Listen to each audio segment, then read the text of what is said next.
আপনাদেরকে পাকিস্তানের পাহাড়ের ভিতরে একটা সৌন্দর্য দেখাই। এই যে দেখেন, এই পাশ সেই পাশ বাড়িঘর কিছু নাই, কিন্তু এখানে দেখেন কি সুন্দর একটা ছোট্ট মসজিদ মানুষের নামাজ পড়ার জন্য। কাবা হচ্ছে ওই দিকে, এই জন্য ওই যে সামনে একটি নির্দেশনা দেওয়া আছে যে কাবা এইদিকে, আপনি চাইলে এখানে নামাজ পড়তে পারেন। এখানে একটা ঝাড়ু আছে পরিষ্কার করে আপনি নামাজ পড়ার জন্য।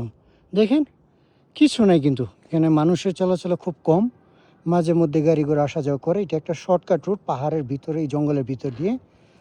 কিন্তু এইখানকার মানুষ আলহামদুলিল্লাহ যথেষ্ট ধার্মিক। মূলত এই জন্যই তারা এখানে যেন মুসাফির যারা এই পথ দিয়ে যায় তারা যেন নামাজ পড়তে পারে, এই জন্য সুন্দর করে এই জায়গাটা বানায় দিছে ছোট মসজিদের মতো। আবার এখানে দরওয়াজা আছে, দরওয়াজা খুলে প্রবেশ করেন, আবার দরজা লক করে দেন। মাশাআল্লাহ।